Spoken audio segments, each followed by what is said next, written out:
Bueno, entonces los conceptos previos, ¿verdad? Principio de Betty Maxwell y habíamos dicho que todo esto que viene es de estructuras 2, ¿verdad? Habíamos hecho una deducción en el cual el principio de Betty Maxwell lo que decía era que eh, el trabajo virtual, ¿verdad? Del lugar donde yo hago la, la separación de la barra o donde le doy el grado de libertad en la línea de influencia que yo le quiero calcular, ¿verdad?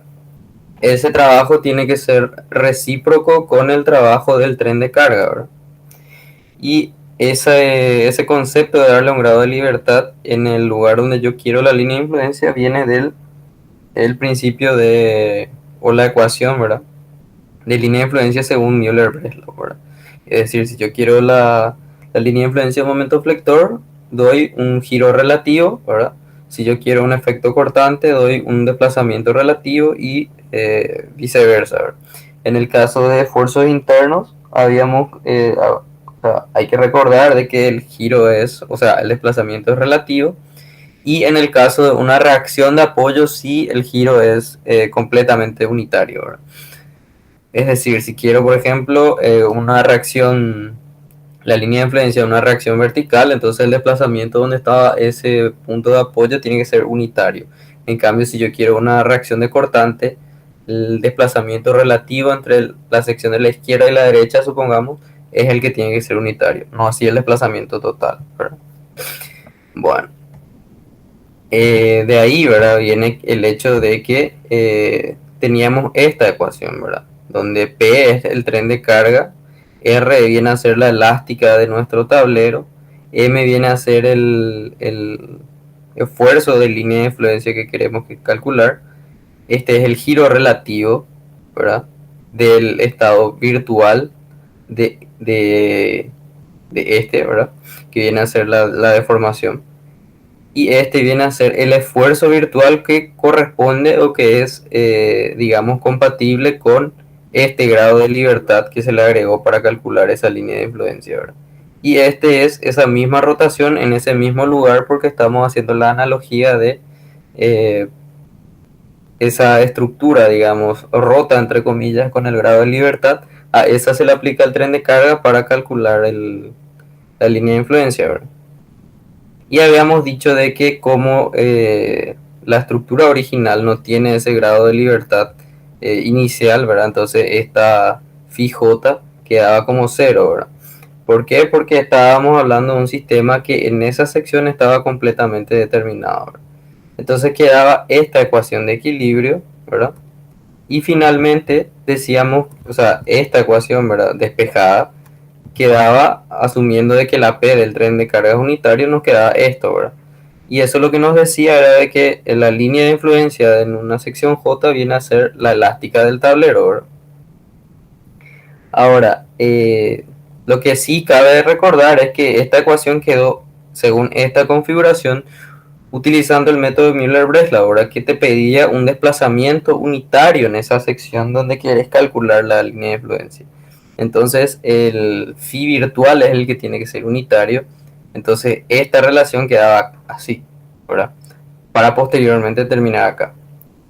Ahora, ¿qué es lo que pasa en estructuras 3? A diferencia de estructuras 2, que como nosotros estábamos hablando de que nuestros métodos de desplazamientos tienen incógnitas cinemáticas que lo que hacen es de forma tácita ponerle esos valores a los desplazamientos como unitarios, ¿verdad?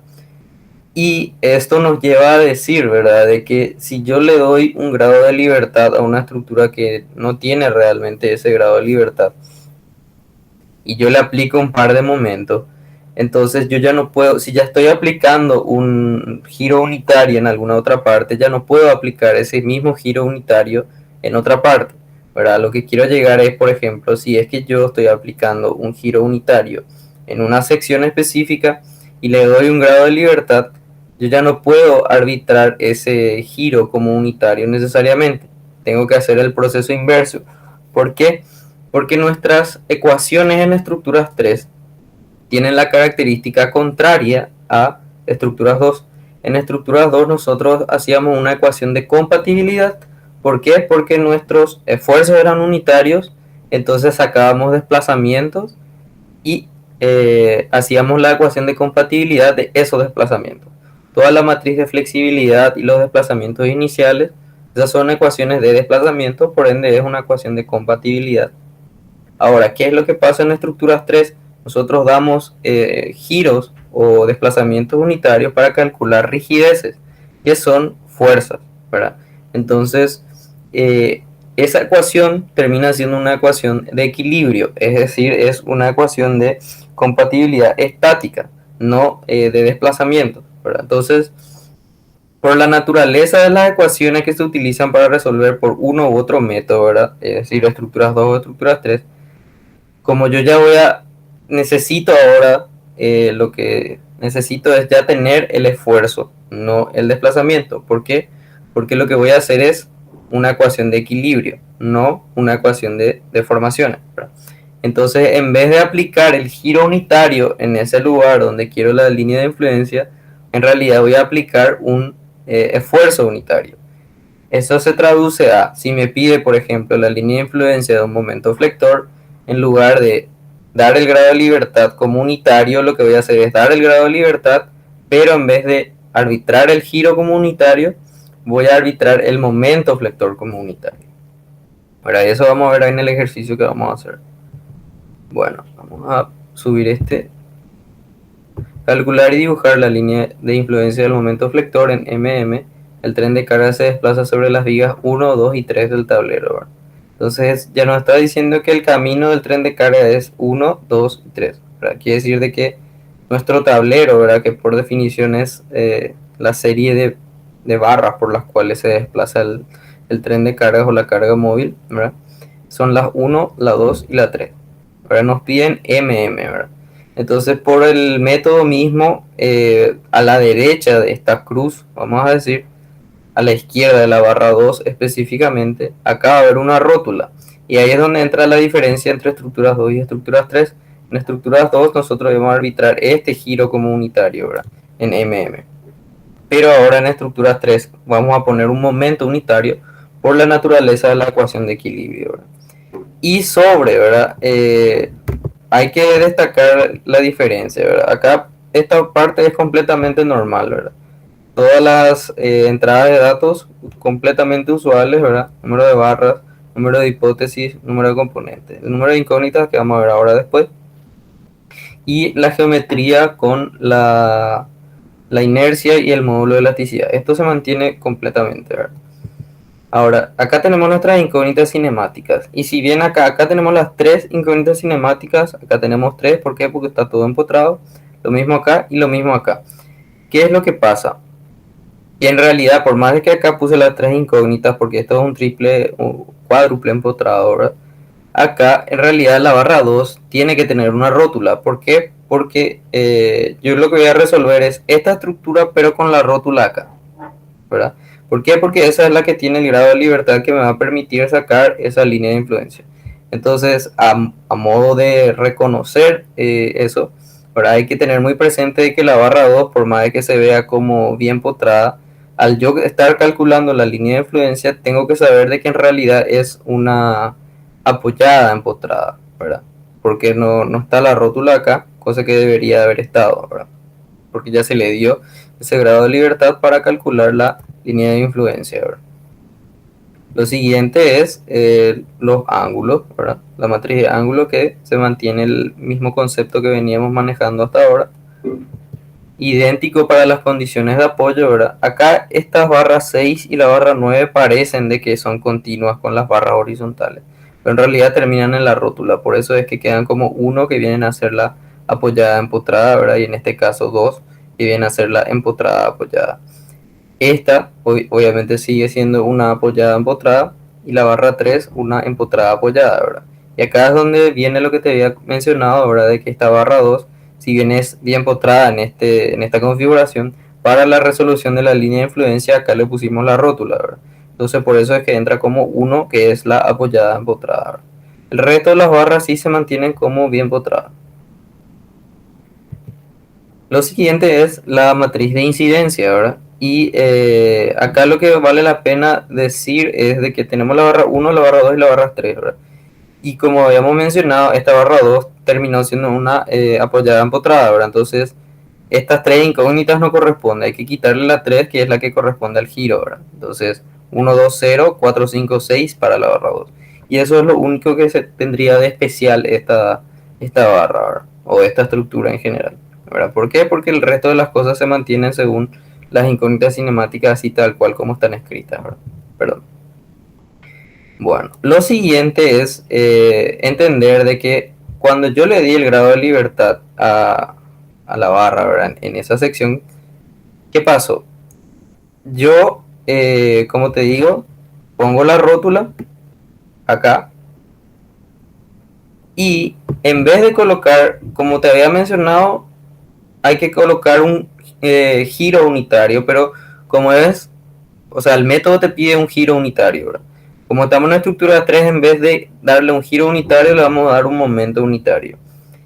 Pero el giro que se le da para Müller-Breslau es relativo. ¿Por qué? Porque quiero un esfuerzo interno, que es la línea de influencia. Entonces mi giro relativo implica de un lado, ¿verdad? Y del otro. Entonces, si ese giro relativo era de un lado y del otro, significa que el momento flector también es relativo. Entonces eso implica que tiene que haber un par concentrado de un lado y un par concentrado del otro lado, ambos con valor unitario, ¿verdad? Entonces, ¿qué pasa con este? Para la barra 1, por ejemplo, o en realidad para la barra 2, ¿verdad? Este que está acá, este momento flector, es un esfuerzo inicial y esta barra 1, perdón, este flector 1 que está a la izquierda es un esfuerzo nodal. ¿Por qué? Porque esta barra, este momento flector 1 que está hacia la derecha se transfiere completamente sobre la barra 2, mientras que estas barras 7, 1 y 4 están completamente empotradas, y ahí es donde llega este otro momento flector que es el de la izquierda, ¿verdad? Entonces, este de la izquierda entra como una carga nodal porque coincide sobre esta incógnita cinemática, porque esta incógnita cinemática es la que afecta a estas tres barras empotradas y no la afecta a la barra 2, ¿verdad? Por eso es que este momento flector unitario de la derecha entra como un esfuerzo inicial para esta barra 2, ¿verdad? Y eso viene a ser lo único esfuerzo que vamos a considerar. Siempre que calculemos una línea de influencia, ¿verdad? El único esfuerzo inicial y nodal que vamos a considerar vienen a ser estos esfuerzos, los que se producen como consecuencia del grado de libertad que se le está otorgando a la pieza. ¿Ok? Bueno. Dicho eso, ¿verdad? Tenemos que continuar y lo que sigue son los efectos iniciales y nodales, ¿verdad? Evidentemente, como es solamente un momento flector, lo que va a producirse es solamente esfuerzos de momento flector, ¿verdad? No va a haber normales iniciales, sí van a haber momento izquierdo y derecho en función a los resultados de la tabla para un momento flector en un extremo, en un apoyado empotrado, donde el par concentrado está del lado apoyado, y las cortantes iniciales no hay. ¿Por qué? Porque no es una carga vertical, ¿verdad? Las cortantes iniciales B sub 0 solamente se dan en los casos en los cuales tenemos una carga vertical. Pero sí va a haber cortante porque al estar ese par de momentos va a tender a rotar el sistema. Entonces, como es un sistema que está simplemente empotrado, entonces un lado sí o sí la cortante va a tener que equilibrar ese giro, ¿verdad? Del otro lado, como está empotrado, ese esfuerzo evidentemente se va a transferir al empotramiento, pero la cortante de ese lado tiene que equilibrar la cortante del otro, ¿verdad? Y acá tenemos el esfuerzo inicial que corresponde al momento flector del otro lado, con signo negativo porque evidentemente está en el sentido contrario a nuestra convención positiva de los giros, ¿verdad? Y acá dice, como en el método de los desplazamientos, escala elástica, ¿verdad? Como en el método de los desplazamientos en general las ecuaciones son de compatibilidad estática, ¿verdad? Es decir, estoy haciendo ecuaciones de equilibrio, nos vemos obligados a utilizar un esfuerzo unitario, ¿verdad? Que es, recordando que este viene a ser el MJ virtual de la ecuación del inicio, ¿verdad? lo cual resulta en un desplazamiento o rotación distinto de 1, ¿verdad? Es decir, phi distinto de 1. Y como el método Müller-Breslau sí o sí requiere de un desplazamiento unitario, además de calcular la elástica virtual, ¿verdad? Se debe obtener entonces la escala elástica. ¿Y por qué es esto, verdad? Porque viste que habíamos hablado de que la ecuación de Müller-Breslau termina con mj igual a R1, ¿verdad? Pero eso es porque él hizo de que este phi sea unitario. Entonces, esta ecuación quedó directamente así. Ahora, ¿qué es lo que pasó? En lugar de que este sea unitario, este quedó como unitario, ¿verdad? Entonces, este ya no necesariamente, es decir, esta ecuación que está acá no se cumple más para Müller-Breslau. ¿Por qué? Porque este término no desapareció, ¿verdad? Que podemos ver en el comienzo mismo la ecuación inicial, ¿verdad? Que es esta. Esto siempre se hace cero, ¿verdad? Y termina en esta ecuación. Pero, ¿qué es lo que pasa? Yo no puedo hacer de que m y phi sean unitarios. Uno de los dos nomás se puede, ¿verdad? Pero por la característica de estructuras 3, yo no puedo hacer phi unitario, ¿verdad? ¿Por qué? Porque es ecuación de compatibilidad estática. Entonces, m tiene que ser unitario. P siempre va a ser unitario porque es nuestra carga móvil, ¿verdad? Entonces, esta ecuación que era 1R1 más M1, ¿verdad? En realidad ya no va a quedar como este caso. Va a quedar como R1, ¿verdad? Menos 1 sobre phi, ¿verdad? Y eso lo que va a hacer es de que necesitemos calcular necesariamente una escala elástica que haga que nuestra R sea unitaria, ¿verdad? O perdón, nuestro phi sea unitario, ¿verdad? Entonces, ¿qué es lo que pasa? Tenemos que una escala elástica igual a 1 sobre phi, ¿verdad? ¿Por qué? Porque el 1 sobre phi es el que va a hacer evidentemente de que esta ecuación termine siendo realmente la elástica escalada la cantidad de veces que sean necesarias para que phi sea unitario, ¿verdad? ¿Por qué? Porque como te digo, vos tenés dos opciones, o haces este unitario o haces este. Müller-Breslau solamente es cuando este es unitario. Como este no es, como este es el que hice unitario, necesito una cantidad exacta de veces que sea proporcional para hacer de que esto sea unitario. Bueno, entonces, ¿verdad? ¿Qué es lo que implica eso en pocas palabras? ¿Verdad? De que en realidad yo necesito calcular esa escala elástica, ¿verdad? Entonces, yo lo que tengo ahora es la R o la elástica que se produce cuando M es unitaria, ¿verdad? Entonces, voy a calcular acá y voy a dividir mi tablero, ¿verdad? Voy a dividir mi tablero y voy a utilizar estructuras 2, ¿verdad? Estas matrices que están acá no es necesario, digamos, aprenderse de memoria. ¿Por qué? Porque este es el método de las flexibilidades, otra vez, es algo que ya habíamos dado en estructuras 2. Entonces ya no tienen por qué recordar, ¿verdad? Esto lo que está haciendo es utilizar el método de estructuras 2, es decir, poner fuerzas unitarias verticales para calcular esa elástica, ¿verdad? Que es la elástica que se va a producir con el momento unitario. Por eso es que está quitando la Q 4, 3 y 6, ¿verdad? Que vendrían a ser la normal derecha, el momento izquierdo y derecho con M unitario, ¿verdad? Entonces, ese viene a ser su esfuerzo virtual. Él coloca las cargas puntuales, ¿verdad?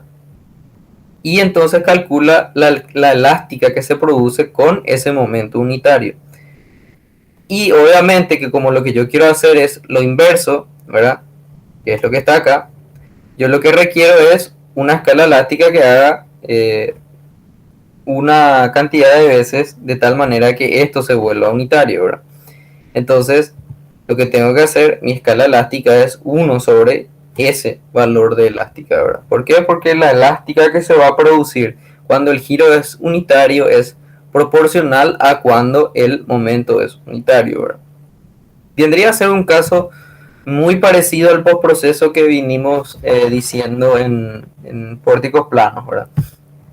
Donde yo tengo una carga incógnita, le doy un valor unitario, saco un desplazamiento con ese valor unitario y después pregunto cuánto tiene que valer la carga para que el giro sea X, ¿verdad?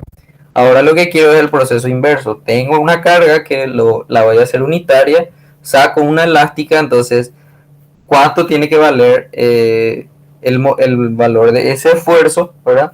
Para que la elástica termine siendo, digamos, unitaria, ¿verdad? ¿Qué es lo que está acá? Y bueno, en realidad no es la elástica, me estaba expresando mal. ¿Por qué? Porque lo que nosotros estamos utilizando es el momento flector, ¿verdad? Entonces el momento flector combinado consigo mismo en realidad lo que te da es el giro, ¿verdad? Que es justamente lo que tiene que ser el unitario. Perdón si te confundí, ¿verdad? No es la elástica, sino que es el giro lo que tiene que ser unitario, ¿verdad? ¿Por qué? Porque Müller-Breslau requiere de ese giro unitario, ¿verdad? Entonces nosotros, repito, ¿verdad? Teníamos un caso de postproceso normal en pórticos donde teníamos una carga incógnita y queríamos un giro, ¿verdad? Entonces yo necesito poner primero la carga con valor unitario y me sale un giro cualquiera. Ahora yo necesito saber cuánto tiene que valer la carga para que mi giro sea unitario, ¿verdad? Que es el proceso inverso. Y justamente ese proceso inverso de invertir el valor del giro es lo que hace de que ese giro se vuelva justamente unitario, ¿verdad? Y dicho eso, entonces, ahora sí, ya necesito calcular la elástica, ¿verdad? ¿Por qué? Porque con la elástica, o sea, con el giro unitario, ya puedo meter Müller-Breslau, ¿verdad? Entonces, en la siguiente línea de código lo que se hace es cargar el número de tramos. ¿De qué? Del tablero. Y el tablero, recordamos, es la cantidad de barras por las cuales se desplaza nuestra carga móvil. Para nosotros en este ejercicio era la barra 1, la 2 y la 3, ¿verdad? Esta ecuación de B, ¿verdad? Esta matriz B viene a ser la matriz que se produce cuando, o sea, viene a ser la matriz de momentos flectores que se producen en una barra vía apoyada cuando la carga es puntual y unitaria, ¿verdad? Que es lo que vimos también en estructuras 2, ¿verdad?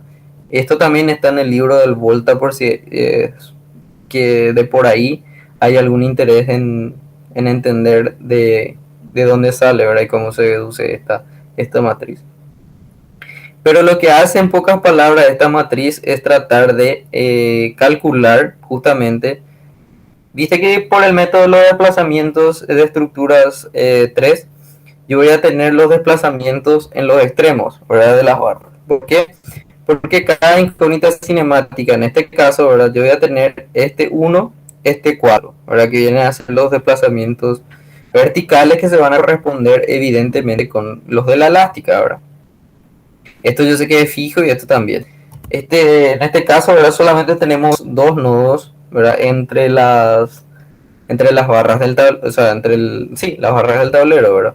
Pero esto puede tener muchas más, o sea, el tablero puede tener muchas más barras y conforme más barras tenga el tablero, más nodos va a tener, ¿verdad? Y en cada nodo, evidentemente, si hay un desplazamiento vertical unitario, ¿verdad? Como incógnita cinemática, ese desplazamiento de la incógnita cinemática va a terminar siendo un desplazamiento de la elástica también, pero solamente tenemos en los extremos, ¿verdad? Este 1 y este 4 solamente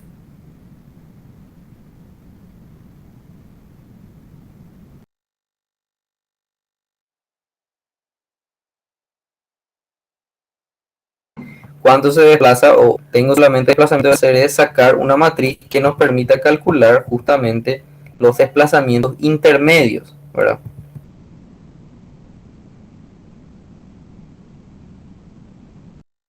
Entonces, lo que él hace acá, primero que nada lo que hace es cargar evidentemente dentro de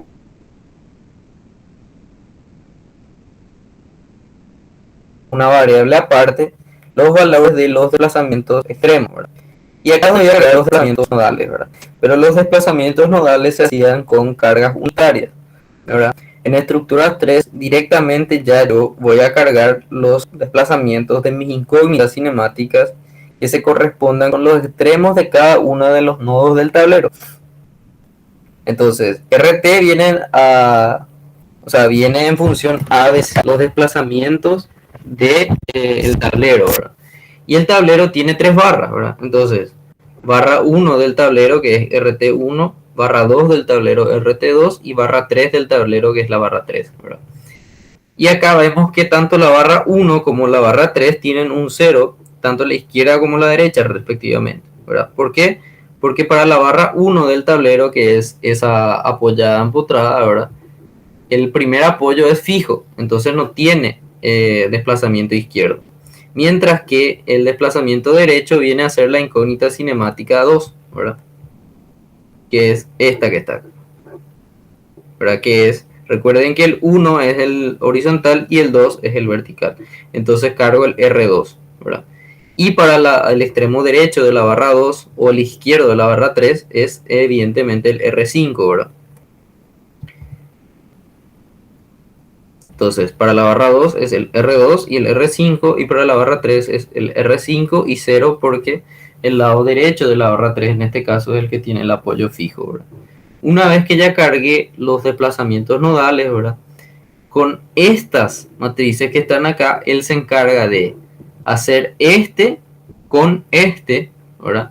Y ahí lo que hace es calcular la elástica completa, ¿verdad? Haciendo que, diciendo que el desplazamiento, o sea, la elástica, ¿verdad? La función de la elástica inicia con el desplazamiento nodal más lo que se vaya deformando la barra a lo largo de su longitud, ¿verdad? Que viene a ser justamente esto que está acá. Recordando de que todo esto que está acá es estructuras 2, por eso es que ustedes necesariamente no tienen por qué acordarse de cómo cargar esta matriz, ni tampoco esta, ¿verdad? ¿Por qué? Porque todo esto es estructuras 2. Lo que sí tienen que saber es que tienen que cargar estos desplazamientos nodales en función a los desplazamientos nodales que tengan las barras del tablero, y tienen que saber identificar qué incógnitas cinemáticas corresponden para ese caso en específico, ¿verdad? Porque como vamos a calcular la elástica de deformación de las vigas del tablero, entonces evidentemente que elástica es la deformación vertical, ¿verdad? Entonces hay que saber reconocer cuáles son la numeración de las incógnitas que corresponden con los valores que son justamente el desplazamiento vertical, ¿verdad? Y hasta aquí llega básicamente el ejercicio de línea de influencia, ¿verdad? ¿Por qué? Porque después ya el código, ¿verdad?, calcula solo. Entonces ya prácticamente yo ya no necesito cargar más nada. ¿Por qué? Porque una vez que yo cargué hasta esa parte, el código tiene de forma automática una función que le permite sacar la gráfica de la línea de influencia como también lo hacía en estructurado, ¿verdad? Ya quedaría entonces a criterio del que resuelve, ¿verdad?, verificar mirando su, su línea de influencia si es que le parece que el resultado tiene sentido o no en ese caso, ¿verdad? ¿Hay alguna consulta por si acaso? Sí, profe, esa parte para cuando calculamos de la proporción tipo para que sea Sí, unitario el giro, esa parte me puede explicar otra vez en la parte de Scilab, no, no sé qué tenemos que cargar, ok, o no se ok. carga nada ahí. No, no, hay algunas cositas que sí hay que cargar, ¿verdad? Ahora un poco escala elástica, ¿verdad? Bueno, esta parte que está acá es lo que más o menos tendrías que vos cargar, ¿verdad? Elegir básicamente el número de subdivisiones que vas a hacer y obviamente esto no es tan necesario, ¿verdad? Pero esto es lo que hacíamos justamente en estructuras 2 nomás, ¿verdad? De utilizar el vector S como el vector X, ¿verdad? Para poder integrar, ¿verdad? Pero hasta esta parte nada no tenés que cargar. Esto es lo que sí tenés que cargar, bro, que la escala elástica es 1 sobre el desplazamiento en específico, ¿verdad? ¿Por qué? Porque, como habíamos explicado, lo que yo hice fue un momento unitario, ¿verdad? Que no necesariamente me da un giro unitario. Entonces lo que yo ahora necesito para utilizar mi Breslau es el giro unitario. Entonces, ¿cuánto tiene que valer el momento flector para que el giro sea unitario? Y el valor de ese momento flector que hace que el giro sea unitario, evidentemente, es esta escala elástica, ¿verdad? O sea, esta línea de código de acá, 144 y 145 y la 162, vendría a ser la que vos tenés que cargar. Esta parte de arriba, todo esto que está acá, viene a ser ya estructuras 2 y forma parte del esqueleto. No sé si eso responde la consulta. Sí, sí, profe, justamente eso te pregunté. Gracias. Creo que eso nomás es lo que, esa duda nomás tenía. Creo Ok, que, bueno, entonces, dicho eso, ahora si no hay más ninguna consulta, dejamos nomás hasta acá, ahora. Y como te digo, me pongo a predisposición de los compañeros si es que quieren preguntar algo sobre el video o lo que sea, este fin de semana. Más que eso no, porque como te digo, para eso hay un horario y hay una clase. ok, profe. Profe, ¿y cómo podría ser tipo otro, qué otra cosa te podría pedir en este caso? ¿O siempre va a ser tipo como este ejercicio nomás? Tipo No, similar. siempre va a ser, o sea, eh, anteriormente hacíamos casos específicos con trenes de carga, ya sea con tren puntual o distribuido, ¿verdad? Pero para este semestre ya prácticamente solamente vamos a pedir una línea de influencia en específico. Ni siquiera vamos a pedir línea de influencia en función de otras. Directamente va a ser una línea de influencia que se te pida y listo, ¿verdad? Y siempre va a ser línea de influencia de momento flector. Ah, ya, ya, ok. O sea, siempre tenemos que poner nomás entonces un apoyo, ¿verdad? Básicamente entonces porque te pide momento, ¿verdad? Sí, Solo, sí, así mismo. ok, está bien. Bueno, gracias, profe. Te Dale, agradezco. listo. Hasta luego. Chao, Hasta chao. luego. Chao, chao.